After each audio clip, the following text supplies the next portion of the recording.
A little girl's coffin had just been carried out of the morgue when it suddenly became incredibly heavy. 8 men couldn't even lift it. It turned out that a demon was standing on the coffin, but only the girl's father could see it. He grabbed a cross and smashed it towards the demon, but in the eyes of others, the father looked like a madman. At this moment, the demon appeared again at the door of the morgue, and the coffin was slowly moving towards it. Seeing this, the father grabbed a fire extinguisher and smashed the coffin, then pulled the girl out. Suddenly, the girl's mouth opened and she let out a long sigh. The father wanted to leave with his daughter but was stopped by the funeral home staff. The girl's body was thrown to the ground.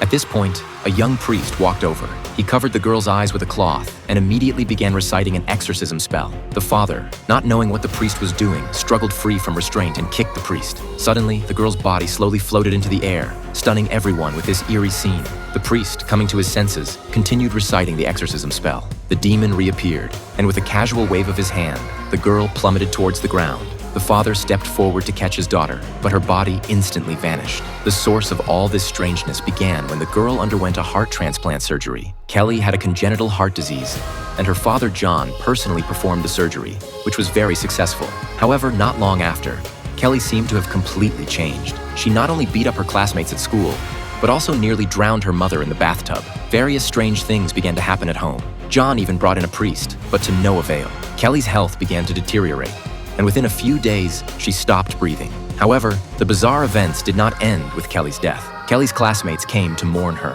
A female classmate said that Kelly must have been possessed by a demon when she was alive. As soon as she finished speaking, the classmate suddenly fell to the ground, foaming at the mouth. Seeing this, John immediately performed first aid, only to find that the classmate spat out a clump of hair from her mouth. Meanwhile, in the funeral home, the freezer that had never had problems suddenly broke down. It took the staff a long time to fix it. However, as soon as they pushed Kelly in, the workers' tools scattered all over the floor.